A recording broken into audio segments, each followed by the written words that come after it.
Welcome to In or Out, the European Ultimate Federation's show about the European Ultimate Club Series. I'm your host, Ravi Vasudevan, here in France, somewhere between Spring Tour Grenoble and Tom's, on my way there, playing that tournament in Spring Tour. And now I'm on my way to Tom's gradually with some teammates. So, not having my full professional setup as I normally do, so bear with us as that goes on.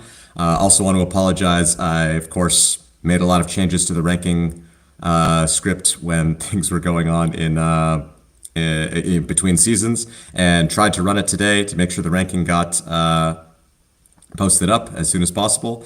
And yeah, it just, of course, whenever you try something live, everything goes wrong. But I managed to get the ranking script running locally here, but the ranking app on the website is not yet ready. I'm on vacation this week, so I don't know if I'll have time to get it up and running so people can look through the rankings themselves.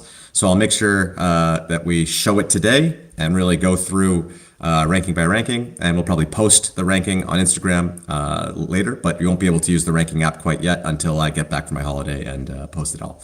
Sorry about that. Doing our best, trying out new things, but interesting weekend we had, and we're going to go ahead and see how it's going.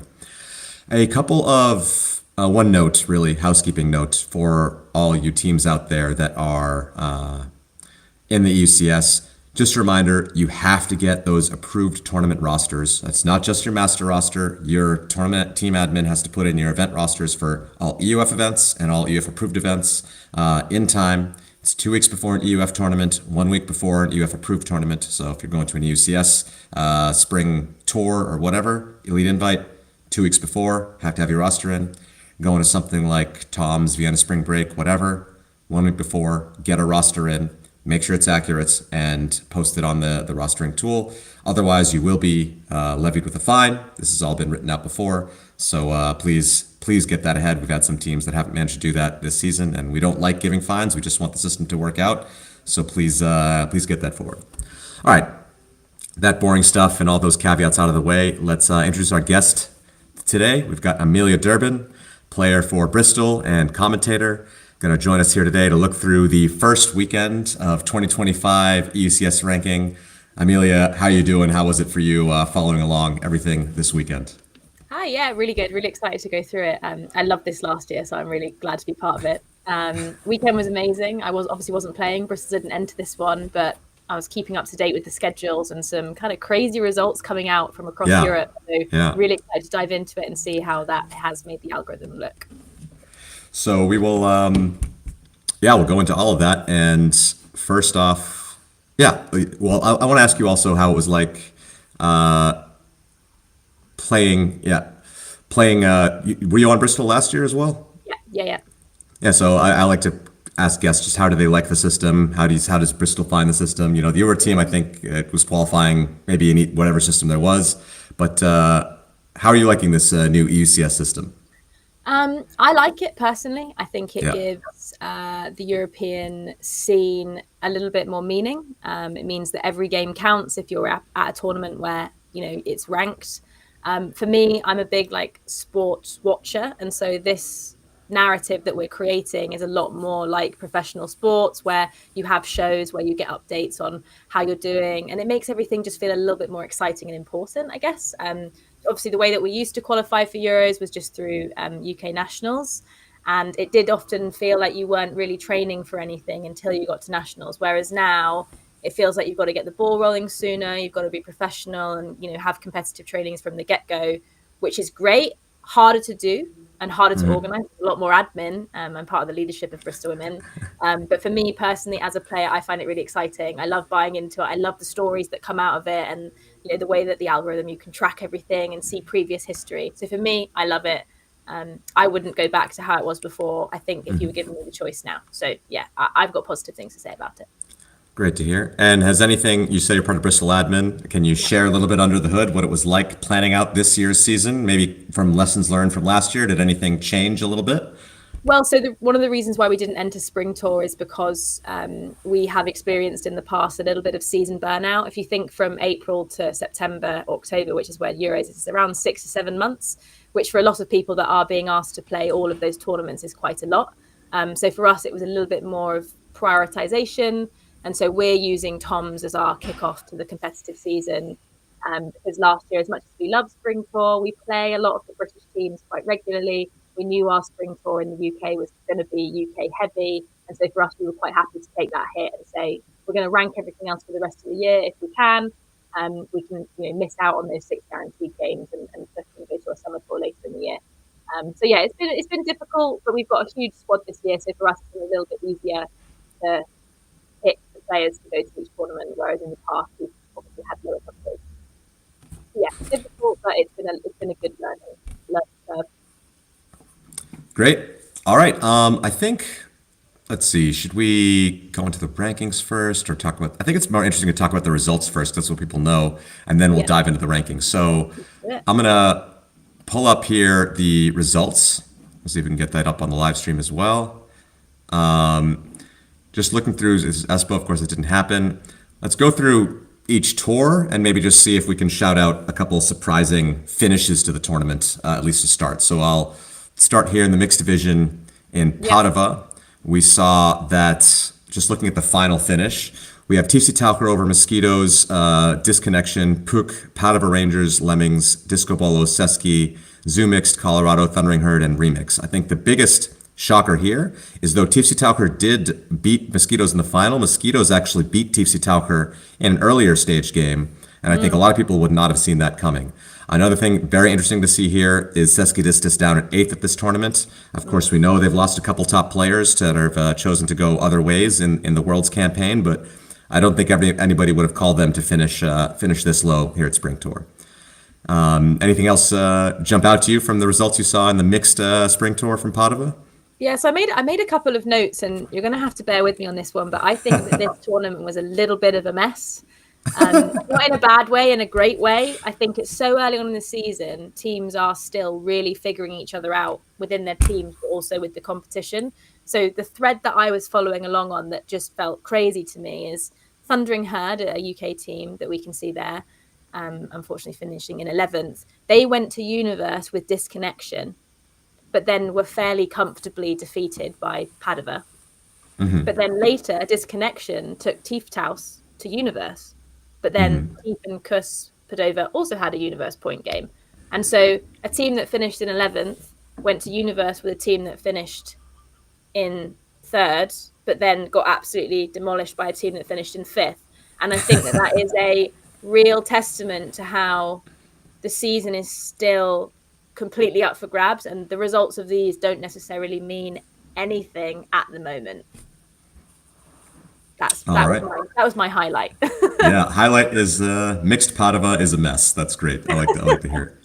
Open division, definitely a couple of surprises here. We see that in order of ranking finish, Mooncatchers, Heidi's, Costa Rica Grandes, One Tribe, La Fota, Bad Skid, Ranelagh, Catch Up, Rat Track, Red Bulls, Free Speed, Costa Rica Runners, Hardfish, Solobang, Terrible Monkeys, and then Altofisti Heltera. I think a couple big shocks here. I think number one is Heidi's, who had beat La Fota in pool play, got themselves up into that upper pool and managed to beat out the other Italians. I heard people from Heidi saying that they won Italian nationals since they actually beat La Fota, One Tribe, and Costa Rica Grandes here at this tournament. They didn't. The dream ended and they lost to Moon in the final game. But Heidi's, after last year's barely finishing in, is going to be pretty good about their ranking coming in after the spring tour. Ranelagh also not managing to get in that top pool, being taken up by one of these Italians, Bad Skid as well. So some interesting storylines here in Open. Yeah, I mean, I just want to shout out the Italian side. Like, to have 3 teams in the top 6 at a very early stage of the tournament, like, whatever they're doing in Italy is working. They're bringing up some really, really good players. I was just at Paganello watching a lot of Italian teams play there, and there is some really, really good talent in Italy.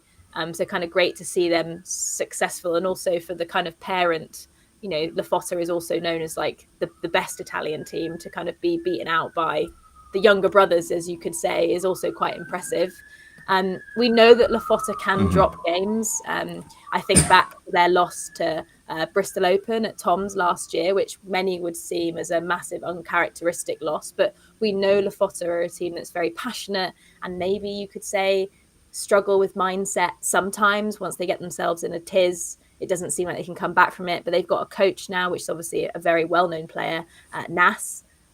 So probably still trying to figure out what makes them tick, how we can get the best out of them. So again, a great win for Heidi's. Absolutely not discrediting it, but I would not be surprised to see Lofoten bounce back from that very quickly.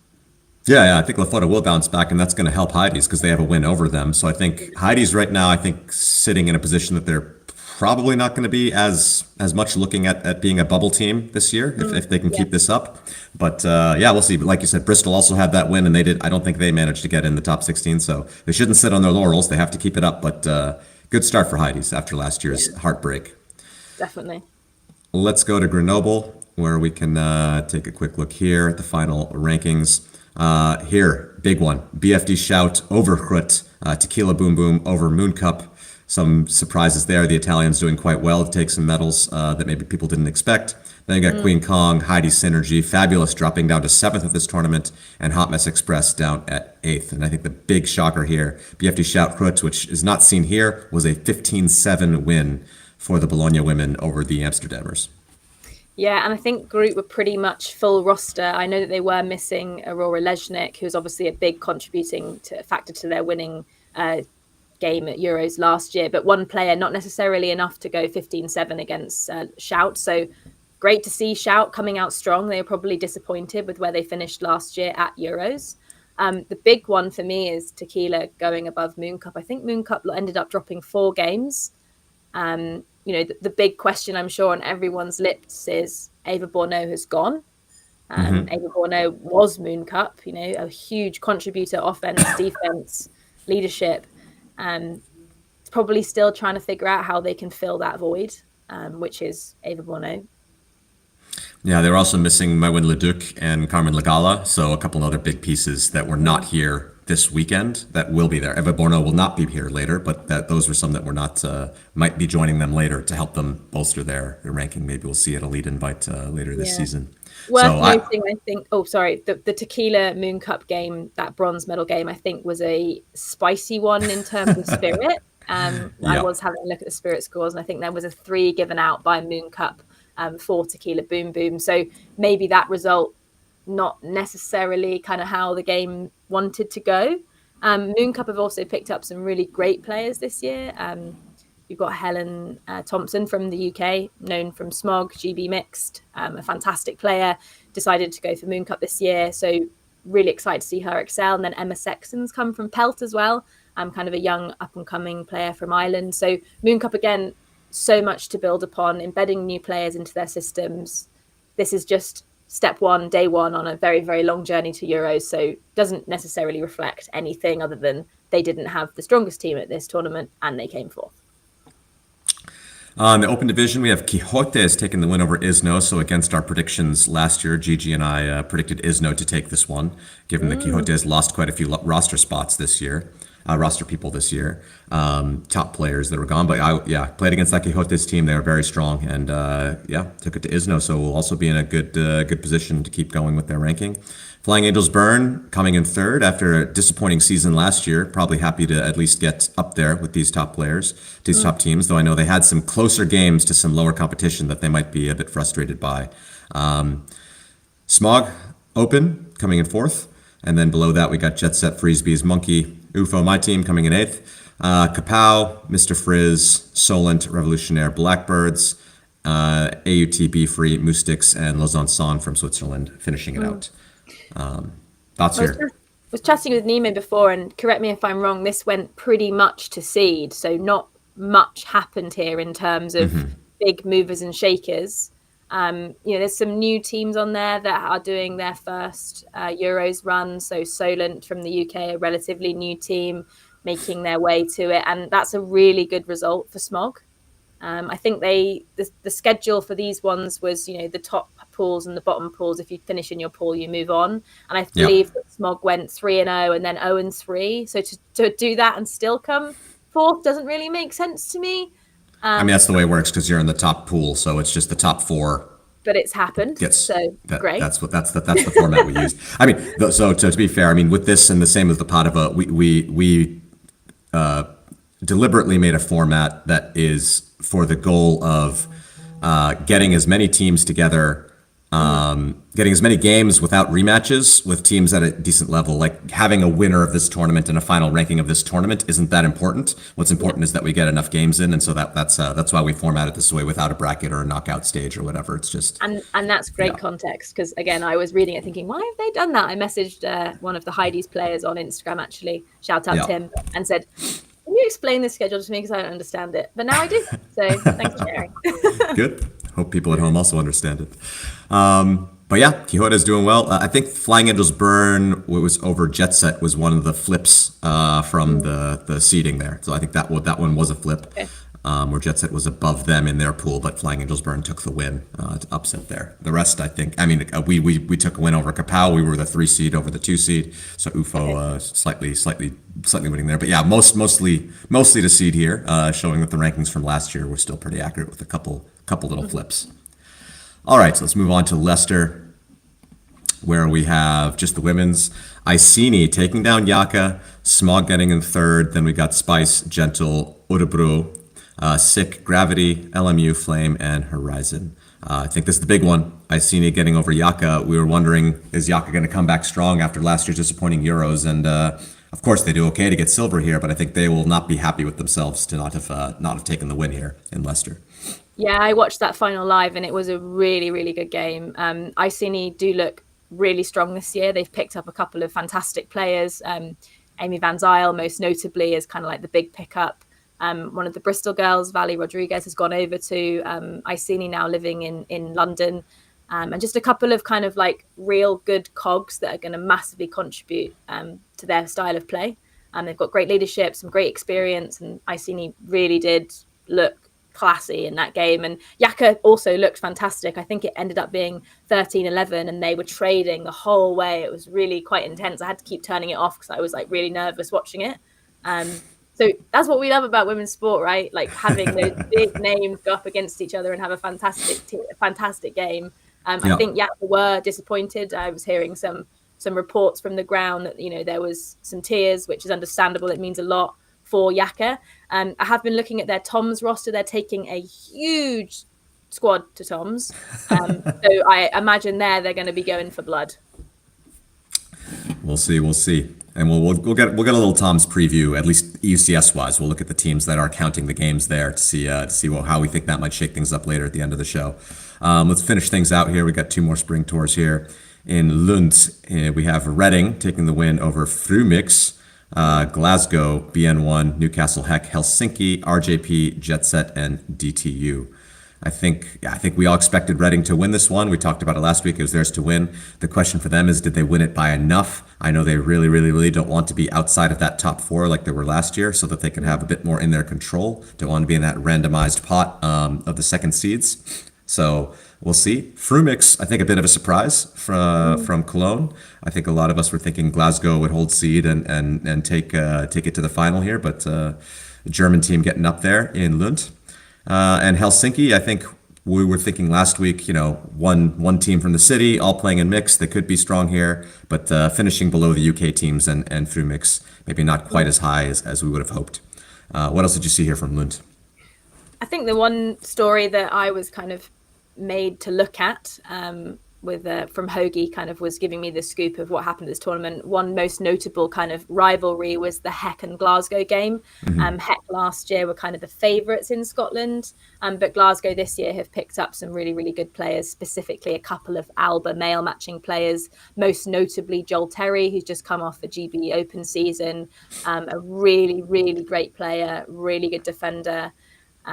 Probably someone that can really just give Glasgow a little bit of a pep in their step, a little bit of a boost.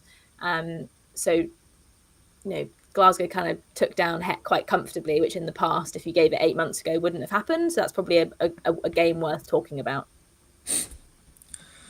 All right, let's finish it out here. Look at Timmy Swar, and then we'll finally get into the rankings. I'm sure a lot of people are saying, yeah, we already saw all this stuff. Get to the rankings already. But got to keep the people waiting a little bit longer.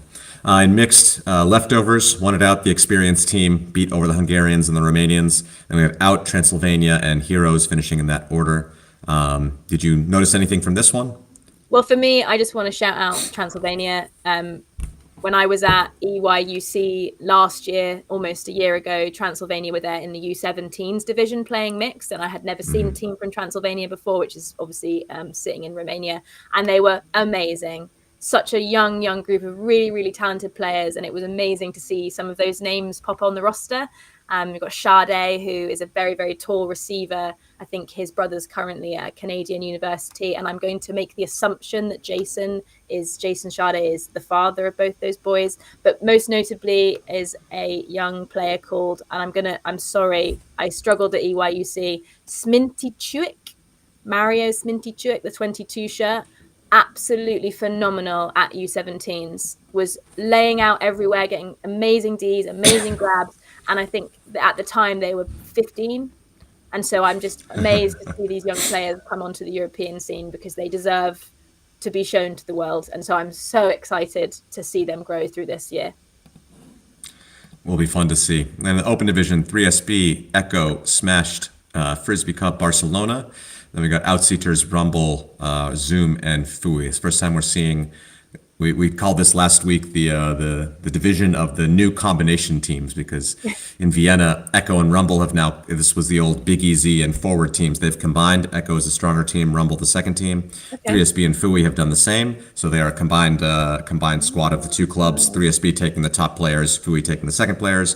And Frisbee Club Barcelona, also a new project this year, taking all the top clubs from Barcelona, Sharks, Krakens, all of those teams, making one elite open team from that city to compete at the European stage. So a lot of similar stories here in Timisoara. That's cool. Yeah. That's cool. I made a note about Frisbee Club Barcelona, sort of came out of nowhere, went 3-0 in their pools, but then unfortunately in the second round went 0-3. So a similar story to Smog, which is managed to get into the top bracket, but not quite enough to be pushing to get to the top of the top bracket, but still an achievement all the same to be getting in from the start of their season without any previous cohesion, I guess is the word. All right. And I think, I'm just trying to remember here, actually, 3SB did lose to Smash D the first time they played each other, 12-13, and then beat them 15-7 in the upper pool. So I'm curious about what happened there. I don't know if anybody in the chat was available from these teams to find out. That's a huge difference from losing Universe to winning 15-7. So that'll be interesting to see how that plays out in the rankings later on. Okay, I think it's time.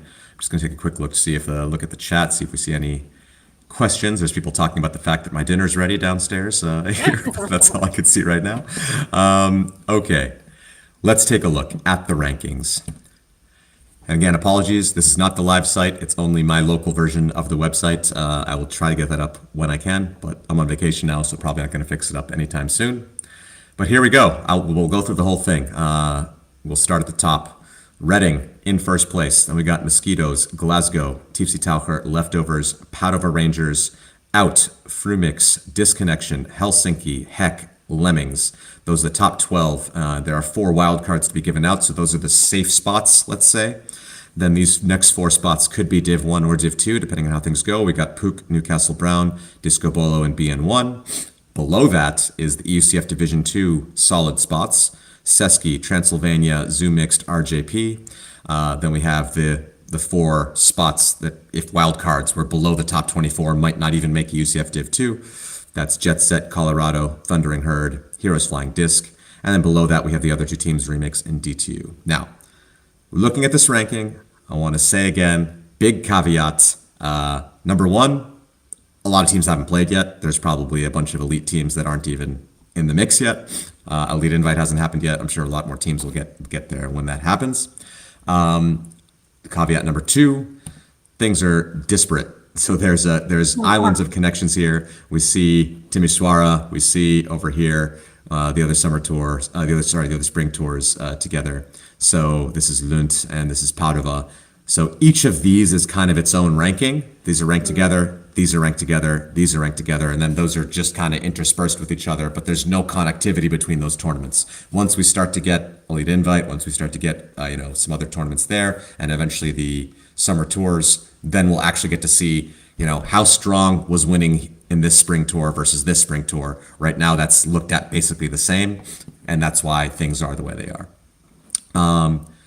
Your thoughts looking at this mixed ranking, or anything you want to dive deeper into if you're curious about really what a team looks like, we can click on them. So Reading are obviously going to be thrilled because they're keeping in that top 4 spot. I know Hoagie's going to be very happy about that. Shout out if you're watching. Glasgow to be in the top 4 so early is a great achievement. But again, like you said, teams that are sitting in the top 4 at the moment might end up in the bottom 4 by the end of the season. It's so early on. It's just a good placement. I guess you can kind of see that Reading are fairly ahead. And then there's a really kind of good steady drop off in the rating as it goes down. I'd be curious to see where it really bottoms out, if at all. So there you go, from 100 to 79. That's the real current step off. But Lemmings, I know, will be very, very happy to be there. I think Lemmings have taken a bit of a hit this year, losing a very high number of players to a variety of other teams. So for them to still be showing up and still be in contention is really, really good to see. Padova Rangers have had a really good tournament. I wouldn't be surprised to see them pushing up, but it'd be really interesting to see what happens once Deep Space get on the board, because they are currently the team to beat, really. So how they're going to contribute once they get some ranked games under their belt. I think their first ranked games will be Elite Invite, which will be a real shaker as to what this looks like.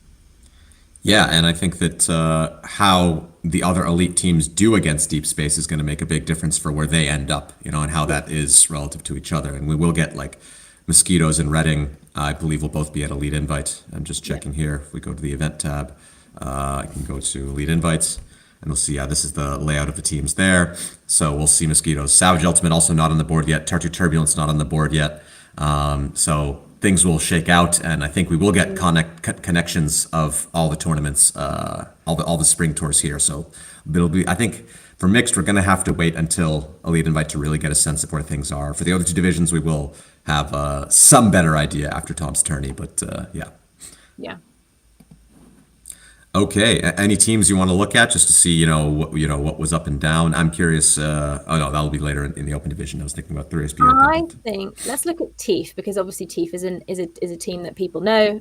Kind of the big two teams at the moment are Deep Space and TEEF. They recently had a training together in London where they came together to try and learn from each other and push each other. I think TEEF did win in their final scrimmage, but again, it doesn't mean anything. So let's dig deeper. So one thing you can see here, so this is the cutoff to make the ECF. Your average has to be higher than this green line here, and all of their games were good enough for that. It's not just that their average is big enough, literally every game was big enough. They have this one big win, which was the 15-12 win over Mosquitoes, and then of course their worst game is their 12-14 loss to Mosquitoes. So that's that makes sense. And then this seems like, by the way things look now, that this is the more aberrant performance compared to the rest of their games. They seem to be more bunched up here, and their win against Mosquitoes was above average for how they played the rest of the tournament. But so we'll see how that plays out. I think they're going to want to probably have more games like this. I know the ambitions of that team to really push themselves to the top of that ranking, and fewer games like this one. Yeah, it's interesting. I like the green line. That's a good little, this is where you have to be. Don't go below this line. You're in danger. And it's really nice because also if you're a team that's lower down, you can see which games of yours were did you play at EUCF quality? I remember looking at that last year with UFO's roster and saying, we had 2-3 games that were above EUCF quality. If we had just played like that all season, then we would have been in. But yeah, we got 34th without that. So it's a fun little tool to look at. I have a question. What is SOS? Please.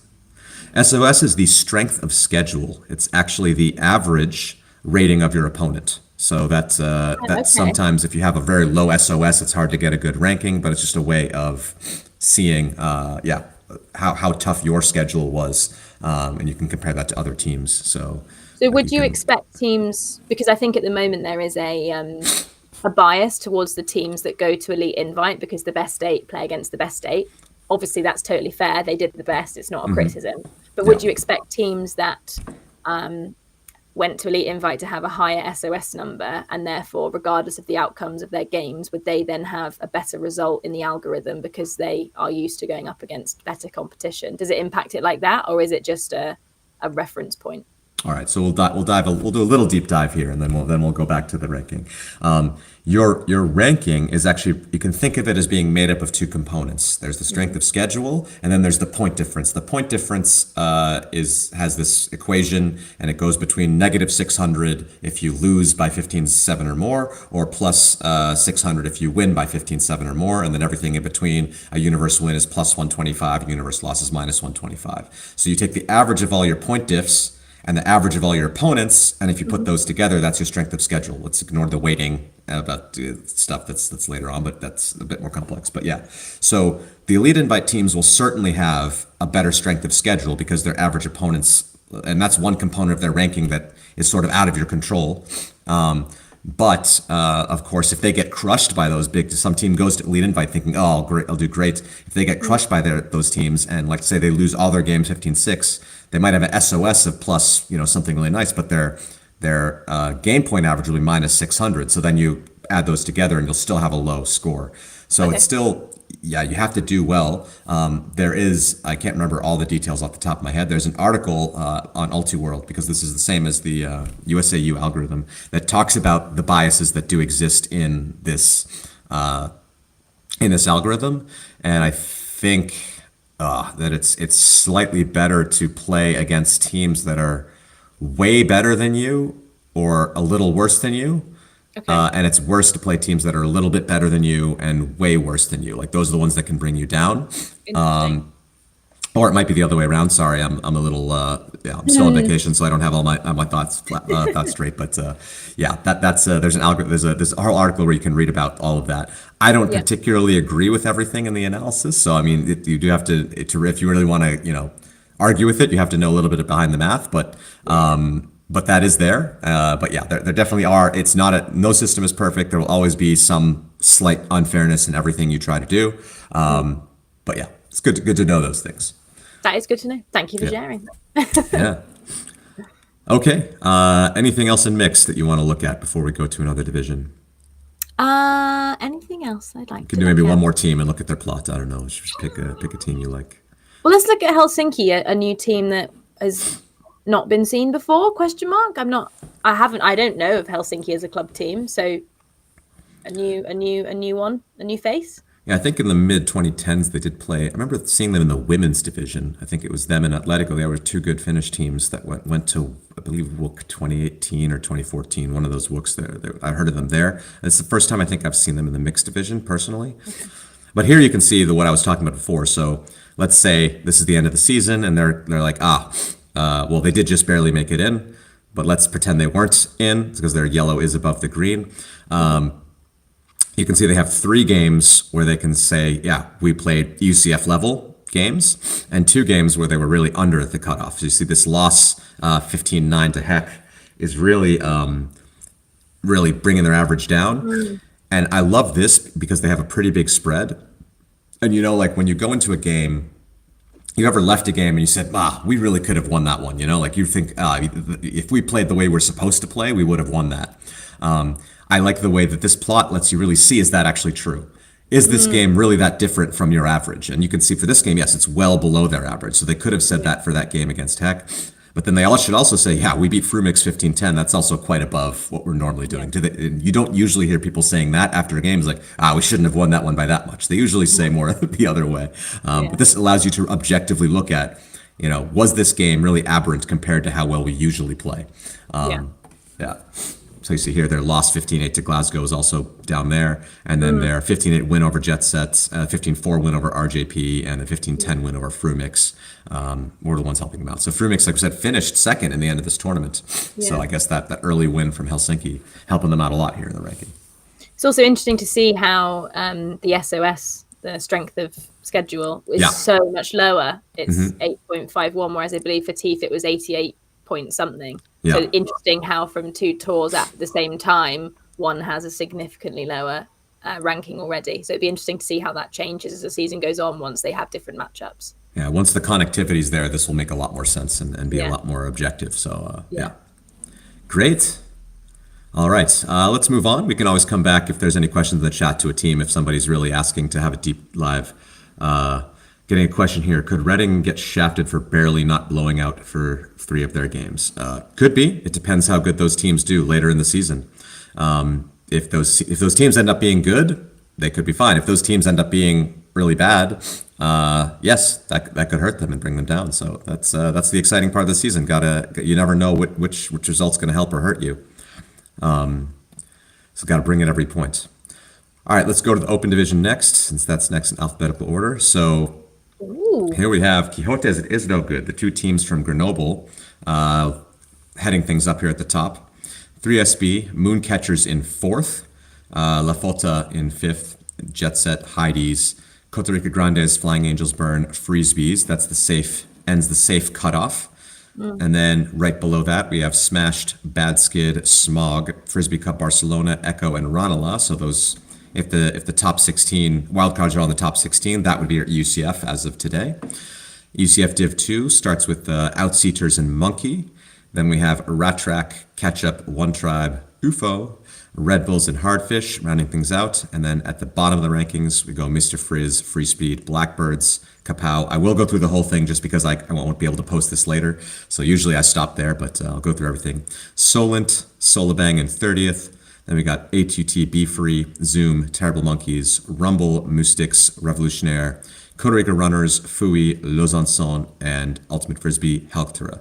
Again, in case people are just tuning in, big caveats. Caveat number one, many elite teams haven't played yet. Clapham's not here, for example. So that's one caveat. Caveat number two, these are completely disparate rankings. Here, I think it's not separating them out quite as much as I like, but there were 3 tours here. So we see Timișoara over here, we see Padova over here, and we see Grenoble over here. So there's no way to compare how a team here is relative to a team here until we get connectivity, but we will get that connectivity at Tom's Tourney. So next week when the rankings are updated, hopefully if I get all my code fixed up, I think we'll get a better idea of how, a team that finished first in Padova compares to a team that finished first in Grenoble. Right now, it's mainly based off of I think, if I can think about it, the reason Quixotes and Isno are higher than Mooncatchers, who won their tour, for example, is because there's a bigger spread. So the lower teams in Grenoble were worse relatively point diff wise than the higher teams, and in Padova is probably a bit more compacted, and that's just why that's how it is now, and this will all work itself out with more connectivity. So. I mean, that's kind of the power of a spring tour, really. Like Quixotes to have a 6-0 record puts them in a very, very good position for the rest of the season, regardless of how it kind of goes, because some teams will end up with, 6 and 5, whereas if Quixotes win 3 or 4 more, they're up to 8 or 9, which will make them more favourable.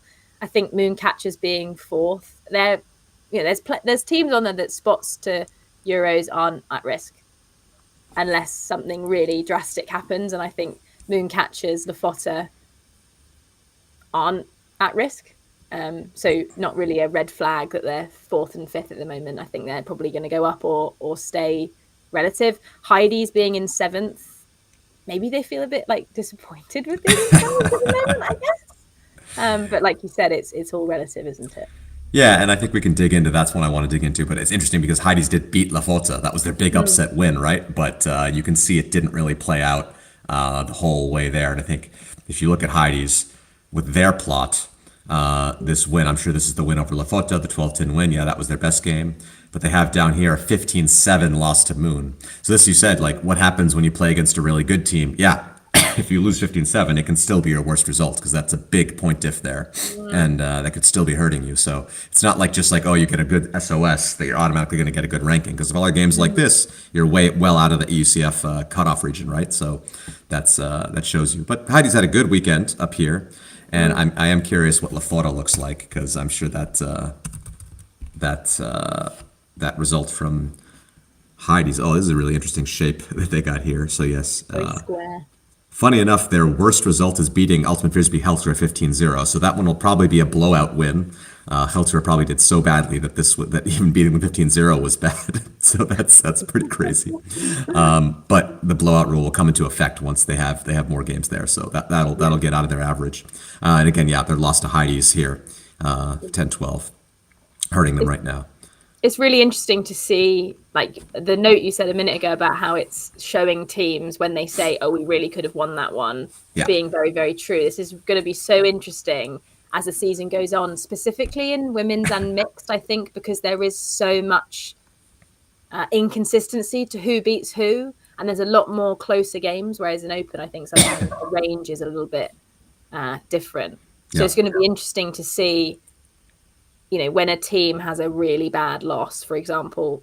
I'm gonna go back to it when Bristol beat Iceni in the semi-final of Nationals last year. No one expected that to happen. That obviously wasn't ranked, so it wouldn't be counted. But it would be so interesting to see how, if that was ranked, how that would have impacted their result. And Yeah. same with Smog losing to LMU at UK Nationals. Like, that was uncharacteristic in that moment. So it's going to be really interesting to see when a team messes up, where they end up with this. Absolutely, absolutely. All right. Anything else jump out to you here, looking at this ranking, that you want to take a bigger look into? I think Smash D being there is good, but I don't think they're going to stay there. I think there's, if you think both Chevy, Clapham, they're not on that list yet. My list of open teams has completely exhausted me that aren't on that list, but I know that there aren't. Yeah, see Smash D, this is their big win. They got 13-12 over 3SB. That's really pulling them up at the moment. Very uncharacteristic of their rest of their tournament. And then they have here the loss 15-7 at 3SB, also very uncharacteristic. So again, and here we have another loss to Echo 10-12. Both these games were on if you see the date, it's on the 27th. So it seems like they had a much better day on the 26th than the 27th. Although here at the 27th, they had a win over Frisbee Cup Barcelona that's helping them out as well. So I was curious. Sorry. How many teams are on the ranking at the moment that are going to Elite Invite versus aren't? So I can name 2 that are going to Elite Invite, which is obviously Clapham and Chevron. How many of them are not there yet? So Gentle's not on the board. Crit also not there. Chalk also not there. And Wall City also not there. So most of them. only Moon and La Flora are there. The rest are not there yet. So the open ranking is a complete savannah at the moment. Everyone's just kind of planting their roots, but it could all change. Yeah, and I think it also might change this weekend already at Tom's. You see that Clapham is going to be there, so Clapham will be on the board starting next week. Crit also will put themselves on the board, probably because of the way Tom's is. They'll maybe only have like a couple games. Depends how you line up. There's also some teams in Open Div 2 that are playing, so those games also interestingly change things up a little bit. Chalk also will get themselves on the board this weekend. So I think, the rankings, there'll be a lot more connectivity. I'm just trying to think, do we have one from each tour? We have Is No Good, that's from Grenoble. We have, sorry, I'm just looking again at the connections here. Is there anybody from Padova? I think, is that Mooncatchers? They're in Padova, weren't they? The Mooncatchers are not counting Tom's, though, so they're not there. They're going to Tom's, but they're not counting it. Disaster. Red Bulls were at Padova, so they are there. Is anybody from Timisoara coming over? I don't believe so. I'm just thinking Outseeders, 3SB, Echo, Smashed, Zoom, Rumble. Don't see anybody on the list from there. So Timisoara will stay disconnected, and how Red Bulls does against if Red Bulls plays against, and actually they are playing against us, UFO, who is at Grenoble in pool play. So I do know that game will tie together Grenoble and Padova. So all the Grenoble teams will be rooting for us to do well, all the Padova teams rooting for Red Bulls to do well, and then we'll see how that plays out for next week's rankings. Yeah, it's going to be very exciting to see. I think Tom's is going to be a real wild ride. I'm very excited. Yeah. All right.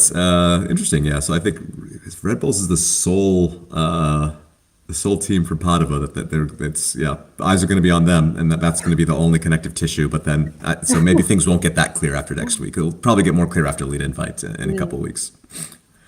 Okay. Anything else at the open ranking you want to dive into, or should we go to the division you probably care about the most? I do. All right, let's go. Well, I'll check the, hold on, I'll check the chat real quick, see if there's any questions here. Oh, do you see some things here? They want to look at Quixotes. Bien nervioso. A lot of that Quixotes guy came up to me to talk during a game to say they like the show and they like everything that's going on here. So they want to look at their plot. So what's doing well for Quixotes? Is no good win, 13-10. That was their best game. Worst win was only beating Moustix 14-7, and that is not enough for a blowout rule. So this result will stay with them. At the moment, it's above the EUCF cutoff, but that'll probably change when 6 of the 8 lead invite teams get in the mix. I guess this green line is these green and gray lines are gonna pop up quite a bit. Around your average, this game UFO 15-9 that you played against us, that was exactly your average. So that's exactly who you are as a team right now, is how you played against us. The Fab and Is No Good wins being your best wins, and Smog, Kapow, and then again your worst win was beating Moustix only 14-7. Hope that answers your questions, Quixotes. Quickly show us the graph of Solabang. Oh, and Nikos Miller says Ratrak, Red Bull, Solabang, Red Padova. Okay, so there will be some more connectivity from Padova. Thank you for helping me out there. It's hard to do. And Team Stulert saying Heidi's at Tom's but not counting. Yeah, okay, well, it doesn't help us here. And especially since you helped me out with that, Nicholas, let's look at the Solabang graph. Always the people watching live get to ask their questions. So if you're watching this later on and you want to look at your team in further detail, watch live next time, and I will answer all the questions we can. Solabang here, sorry, not doing super well. None of your games were above the top 16 cutoff. Your best game here was losing to Costa Rica Grandes 10-12, beating Heltor 15-7. And your worst game down there was losing to Free Speed 15-11. Down here, you lost to Bad Skid 15-8. And your average games here were your games against Hardfish and Terrible Monkeys. So hope that helps you out, Solabang. Just going to quickly look at the chat again, see if we have any other questions here. Nothing from the chat. Nemo, is there anything from the Solid Sport chat? Don't know if everyone's checking that, getting an answer no. So with that, we will go into the women's. We'll also have a Q&A session at the end of the show, so don't worry if you want to look deeper, you'll have one more chance later on. But let's see how things stand here. Iceni heading up the rankings right now. BFD Shout, Smog, Hrut, Yaka in 5th. They will not be happy about that. Moon Cup in 6th. Gentle Women here in 7th. Tequila Boom Boom down in 8th. Probably a little disappointing after doing well and getting that bronze medal, but still lower in the ranking. Sick Spice, Orebro, the new Swedish team, in 11th. Dublin Gravity Women, fabulous. That ends the safe zone. Then we go to the wild cards, 3 of them in the women's division. LMU, Queen Kong, and Heidi Synergy will be safe if the wild cards go to teams in the top 16, not so safe otherwise. And we don't even have a full UCF Div 2, so Hot Mess Express, Flame, and Horizon, everybody will be qualifying for some UCF at the end of the season. That's where we are in the rankings. So, all right, Derbs, what do you think here?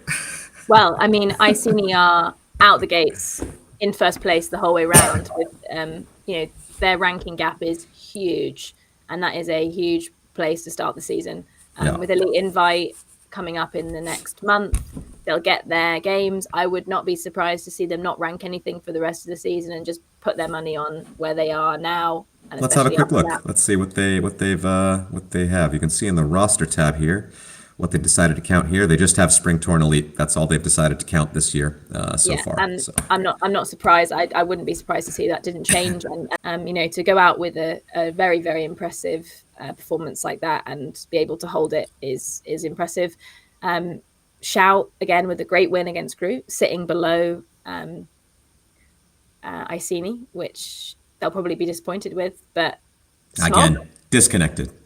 Yes, so Smog being in 3rd is interesting because they had a very big loss against Iceni. I think the score was 14-4, but I guess because of that, they are sitting up higher because Iceni are a good team.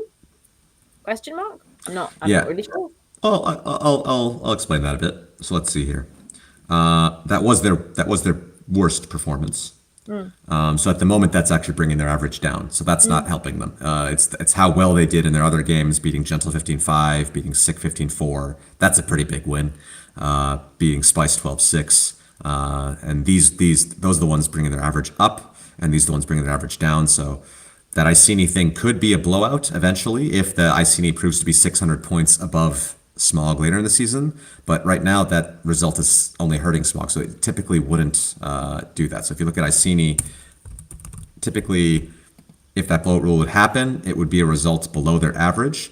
But that Smog win is actually their best result, so that game wouldn't be discounted. So that seems like Iceni really put the foot down in that final and played actually their best game in that final. That's It was a great game. Yeah, the 13-11 win over. Sorry, not in the final. The final was 13-11 Yaka. The whatever game they played against Smog was their best game. Sorry about that. Yeah, that's okay. And actually, that win against Yaka is hurting them at the moment. But I think that'll change as Yaka's score goes up when we get more connectivity. Again, that's Iceni's connections here. Let's spread these guys apart. You can see, again, you can't really compare what's going on here with what's going on here. We will get some of that connectivity this weekend at Tom's. Let's go to Tom's in the women's division, see who will be counting games there. We've got the BFD Cheetahs, second BFD team. Bristol, Gentle, Hrut, Malmo, Queen Kong, and Sharks. So actually, I don't believe any of the Leicester teams, unless I'm mistaken, are playing here. So we won't have connectivity until Elite Invite for the women's division. So there'll be the Toms and Grenoble teams in one bubble, and there'll be the Leicester teams in another bubble. So still will be disconnected next week, and it won't be until Elite that we'll really see how things are going. There's not that many teams that I can think of that aren't on the board yet. You've obviously got Bristol. Jinx is the one that everyone's probably thinking, oh, that's missing. Jinx will be at Elite Invite and have a really, really good roster this year. So we'll probably make some big moves on that once they get their games in. But that is going to be a very, very good tournament. I think just going back to when we were going through the results about half an hour ago, Fab came out 7th at their tournament. And I think that them going into Spring Tour are probably going to be on the struggle bus a little bit. I wouldn't expect them to be coming up and really turning it around. They might. I don't know their roster well, but I would not expect them to be pushing like they did at Euros. Yeah, so we'll see here the teams that have not been mentioned that are going to Elite. We have 3SB on the women's side, so we don't have any. I don't think they were in the rankings quite yet. Catch Up Women, Jinx Midnight you mentioned, and I think the rest we've already talked about. So the rest were already there. I'm curious. I'm gonna be the first curious one to see because Tequila did beat Moon Cup. So what happened to Moon Cup here? So if we look at their plot, yeah, their loss to Tequila was their worst result. Their loss to Hrut next up on that one, and then they got some wins here against Hot Mess Express, and actually a loss to Shout 15-11 was their average result. Shout must be, that win over Hrut must be really pulling them up. A 15-7 win over Hrut's ridiculous. So 15-10 win over Queen Kong, and then they're up here with Fabulous. So there's that, and then I want to look at Tequila as well.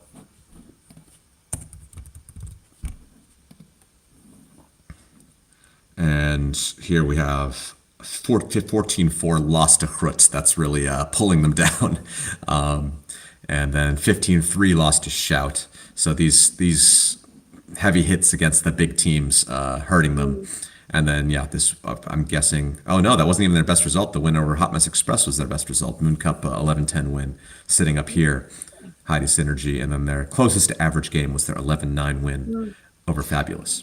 I'm going to ask a question because I know that there's going to be people at home that will be thinking the same as me. It's when you're saying their best performance was against X, and their worst performance was against Y. What is the metric that the algorithm uses to figure that out? Because to me, if you think of the best win, I wouldn't say beating Hot Mess Express is the best win because Hot Mess Express are a new team who ended last at that tournament. So how does that become the best game? So you have to stop thinking about first and last at a tournament. The algorithm does not care about your placement at a tournament. You have to think about what their rating is. So again, this rating is this number here, and that's an average of all your games. Each game is a data point, and then it takes the average of all your games. So Hot Mess Express here has a rating of negative 282. And again, if you beat them by, so we can look here at if we look at, the team thing, we go back to games. So we'll sort this by, not opponent rating, but by game rating. So here you see Hot Mess Express was a 15-8 win. Their game rating was 282. That's because you have negative 282 plus 400 or so because they won by such a big margin.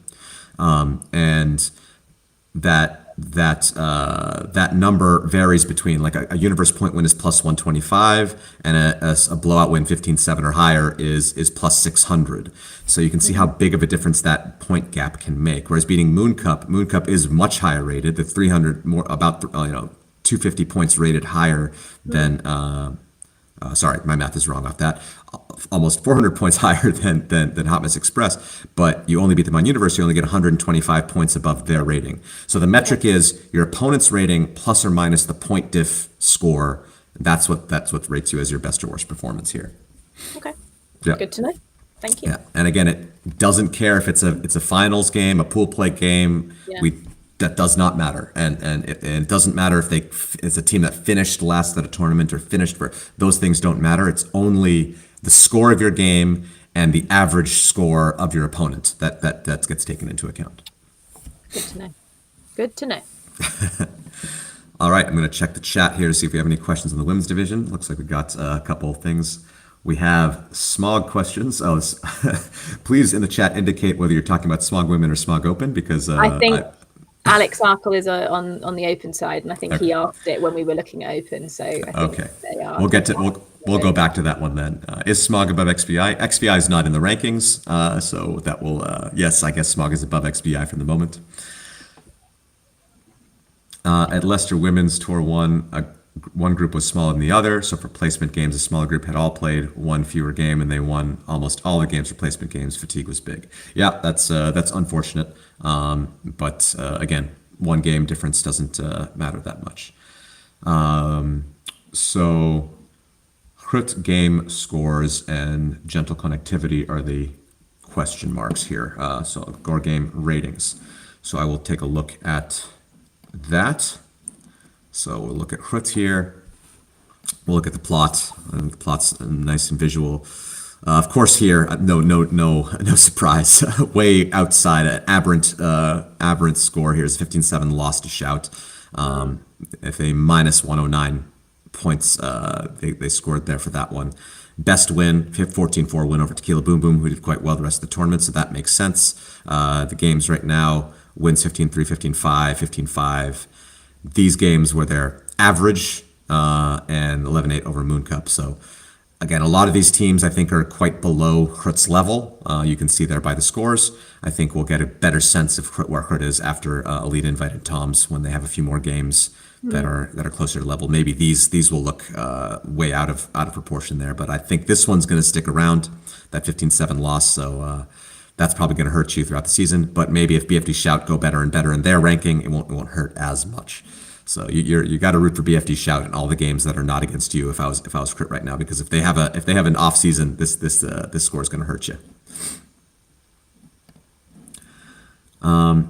Does that mean? Oh, so okay. This is a follow up here. So I'll repeat the question again. At Leicester, Women's Tour 1 group was smaller than the other. For placement games, the smaller group had all played one fewer game, and they won almost all the placement games. Fatigue was big. Does that mean the bigger group will have unilaterally downgraded due to scheduling? Let me think about that. I want to be fair. I'm not just going to be biased and say that has no result. It has a lot more to say about the placement in the tournament, because I guess all the placement games will be won by one group over the other, if that's what happened. But it is a singular game in the ranking period, so I don't think it'll have as big of a impact on the full ranking.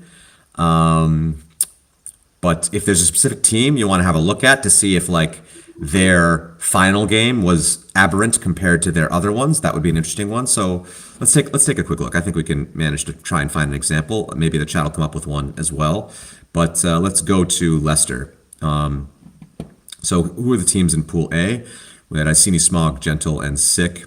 In Pool B, so Pool B had one game more before they went in there. So let's take an example of the third place teams. I'm just picking one in the middle. So that was Örebro. And in Pool A, the third place was Gentle. And indeed, what was the final score here? Placement games, Gentle, Örebro. Gentle did win 13-10. Here, Smog Spice was 12-6, 13-11, and 13-9. LMU was the one change, I think, that won the other direction, 15-4 over this one. But let's take a look at Gentle and Örebro in the ranking. If we go to Gentle, is that Örebro game way different than them? It was their best game in their ranking. Worst game here, the loss against Smog. And then similarly for Örebro, no, actually their loss against Spice was their worst performance. Loss against Gentle was down there hurting them, but it wasn't their worst game.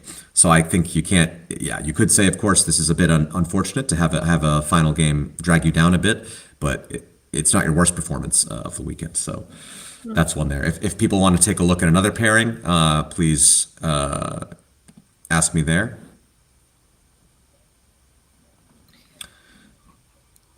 If we haven't got anyone else, we've got a request to look at Hot Mess Express's game. Okay, I will take a look at Hot Mess Express. Look at their plot there. Hot Mess Express, here's where you're at. You actually had two games that were EUCF level. Those games are a 13-10 win over Queen Kong and the 7-12 loss to Shout. And but then the more around your average was this Moon Cup 11-15 loss to Moon Cup. That's about where the team the algorithm thinks you are.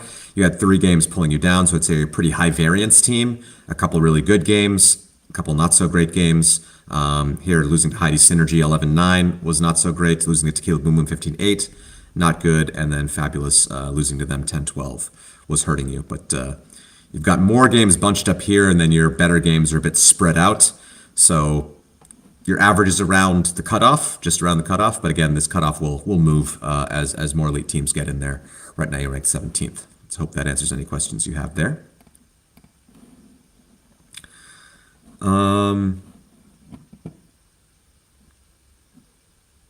So.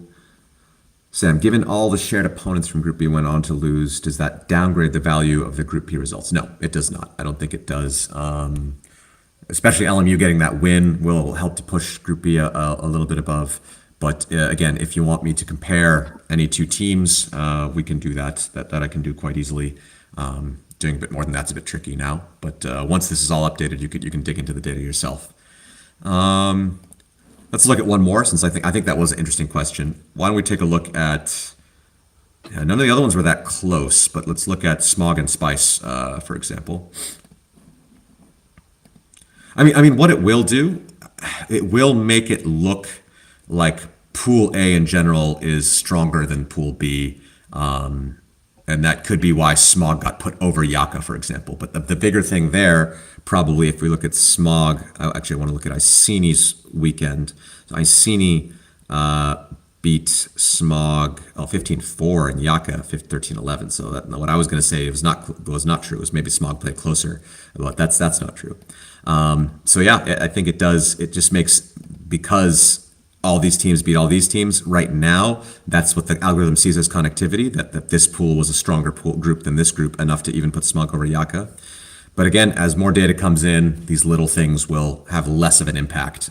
So just keep playing up to your average and up to your standard, and hopefully it'll work itself out in the end.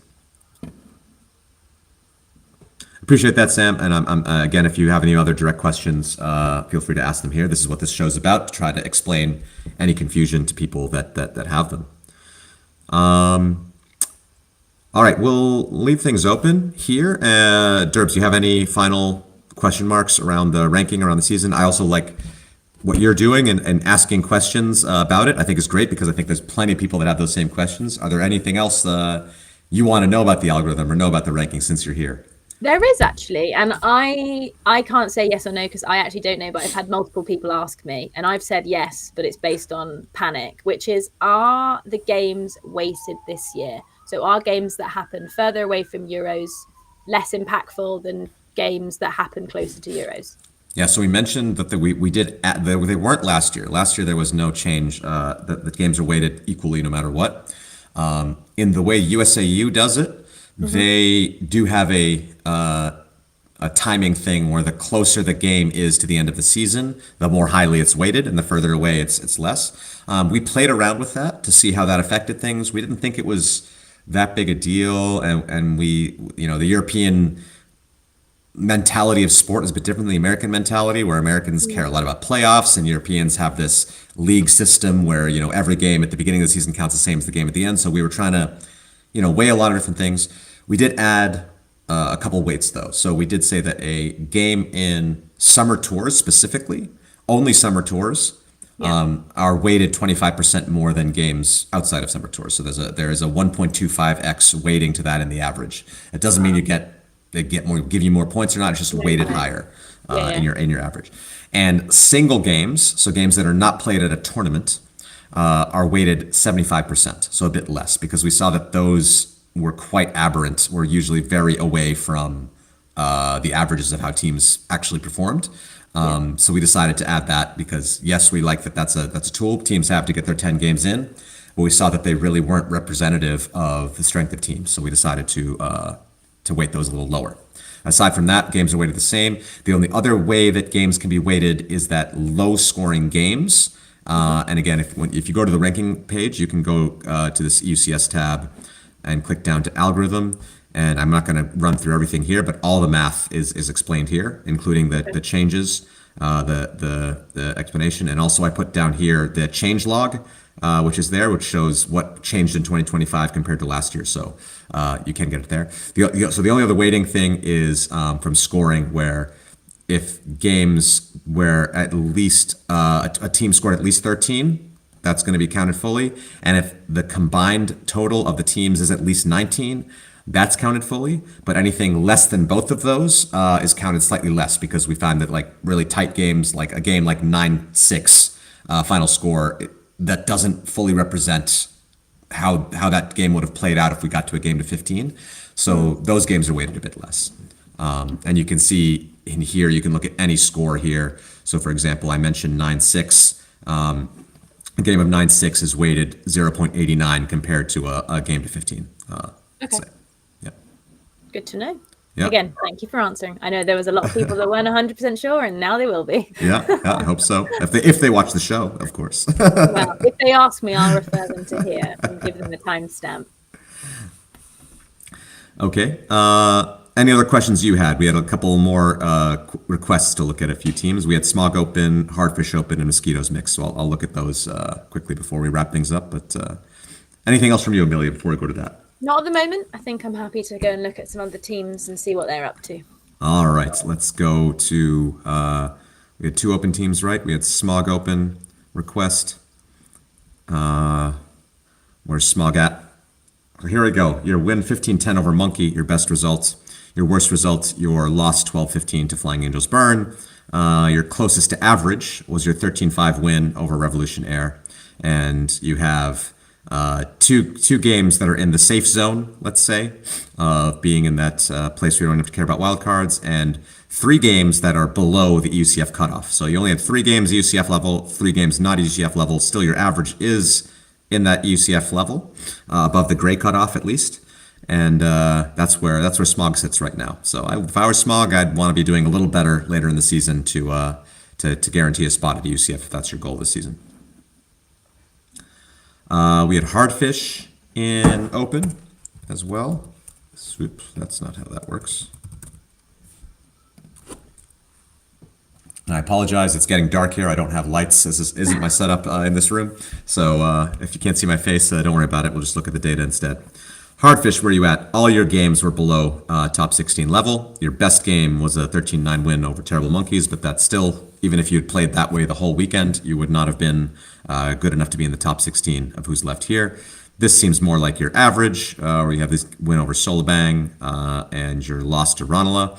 Those are your average games. Your worst game pulling you down is your loss to Red Bulls 10-11. That's that. And we've had Mosquitoes, I believe. Four Hands hasn't played yet, so it is, my app is confused. Mosquitoes, where are you at? You've got one game. Your TFC Talker loss is actually your worst one. I think that'll get pulled up a bit when TFC Talker does a little better later in the season. As expected, your TFC Talker win, your best result. Your closest average result here, Leamington Lemmings, 14-11. And yeah, some games around there. You have a good clump of games up here, so I would say you're in pretty good shape to be performing around this level. And I would say the TFC Talker loss will gradually get better if TFC Talker continues to perform really well. If they don't, if TFC Talker does not perform well, this could hurt you later. But I think they're probably going to play pretty well later in the season. That'd be my prediction, anyways. We'll go back to the chat here, seeing if there's any more questions. Don't see any more. So I think that'll do it. Ranking is finally updated. Again, apologies. I'm on holiday. Couldn't quite get the ranking published for everybody, but hopefully next week we'll be there. Some Tom's predictions is a question mark from Nemo. I'm not going to look at Tom's for the full tournament. I want to predict where things are going to, what's going to happen to the ranking. And I think let's look first at women's, because I think that'll be the most difficult one, given that, as we said before, there won't be many changes to the connectivity, but there will be new teams in the mix. So seeing Jinx Midnight in there, we'll see. That's elite. You're in elite invite. Thank you very much. I see they're not rostering that one. Okay, so we'll see Bristol, and we will see Sharks Ultimate Barcelona, BFD Cheetahs, Hrut there. I would say this is a tough one for Hrut, because probably, the only team that's traditionally near the top will be Bristol. So if they match up against Bristol, that'll be okay. But since Bristol's only going to have games against this type of competition, their rating also probably won't be the most accurate. So my prediction is maybe Hrut drops a bit, or depending on how things go. If they really, if I'm Hrut and you face these teams, you got to smash them out, and hope that that's what you want, and get a really big win against Bristol. Sorry for you, Derbs. I'm just saying from Hrut's perspective. I'm not playing for Bristol at Tom's, so I'm sending them all the best of luck. But it does affect your ranking in your season, so you should care. If I was Bristol, I think you definitely key in on that game against Hrut. And see how well you can do in that one, because that's going to be a big important one to see where you anchor yourself. You're in the pool with Bristol, so it's the big game. That's the game to watch. It's come on, that's the one. But yeah, it's gonna be great. It's so early on in the season for so many teams that, for Bristol in particular, they just want to go out and put their best foot forward, and whatever the outcome is, outcome. The algorithm is amazing. We love it, but also we don't think about it when we go into games, because it just distracts us. Like, you just got to play the game. Yeah. Let's go to open. And here I think it'll be a little more interesting to think about how will Tom's tourney affect the ranking. What's our prediction there? Give the app a chance to check things out. So Clapham will be in there for the first time. We'll get Hrut's, I think, in there for the first time. So we'll see where they line themselves up. Chuck as well, UFO. I think, how these things connect. So this UFO Red Bulls game early on, and with Rat Track as well, I know all three of them, and they're in the same pool because it is my pool. I will take a quick look at Tom's alt.org/tt. If we go there, we can see the pools in Tom's, and give that page a chance to load. Games. Standings, maybe? I think it was standings. So let's see. Will there be any connectivity here? We have Red Bulls, UFO, and Rat Track. That'll be some connectivity. Here we got Clapham. I believe Isno was counting, if I was correct. No, Isno is not counting.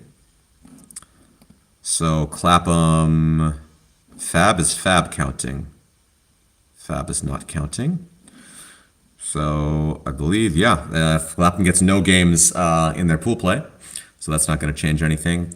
We got Chalk entering the mix here, and Alba, but I think both of them are unranked at the moment, so yeah, that's just going to enter them into the ranking, and they'll have to hope that they match up with other people later on. And here we got Grut, Bristol, and Solabang. So that'll anchor them, because I know Solabang did play in Spring Tour. And yeah, I think things are going to get spicy in the bracket. So I think this pool with Rat Track, Red Bulls, and UFO is really going to see a lot of the initial connectivity of Padova and Grenoble. So a lot on our shoulders for our Grenoble friends, and a lot to see if we do well to anchor those two tournaments together. Oh, Isno is counting. Sorry, I don't know why I didn't see that. So Clapham Isno will be one that'll get themselves anchored in the ranking. So Clapham hoping to do better than Quixotes, probably win by more than them if they want to be at the top of the ranking at the end of this thing. That can be a nice little target for them. But yeah, I think the biggest, at least in pool play, the biggest question mark will be this Pool A, Red Bulls, UFO, and Ratrak, and how do games go there? If UFO do better than beats some of these teams, and yeah, that'll just anchor that connectivity between those two tournaments. So we'll see. All to play. Let's see. That'll do it. Amelia, any other questions or comments? Anything you want to say to fans back home here on In or No, I Outs? think I'm just really excited. Tom's is going to be amazing. The weather looks great. So going through just that then has got me even more excited. I think there's some great teams there that aren't ranking it, some great teams there that are ranking it. So it's going to be a real battle in the sun in Bruges. Can't wait. All right, I'll see you there. I'll be there myself. We're graduate, as I mentioned at the top of the show. I played Spring Tour, have 3 days off. One of those days I decided to go on a 16-kilometer hike because I'm stupid. And then from Thursday onwards, playing 3 more days of Frisbee. So we'll see if my body makes it through and if I can come up with another show next week for you all. For Amelia, thank you very much. I've been Ravi Vasudevan, and we'll see you next week after Tom's tourney.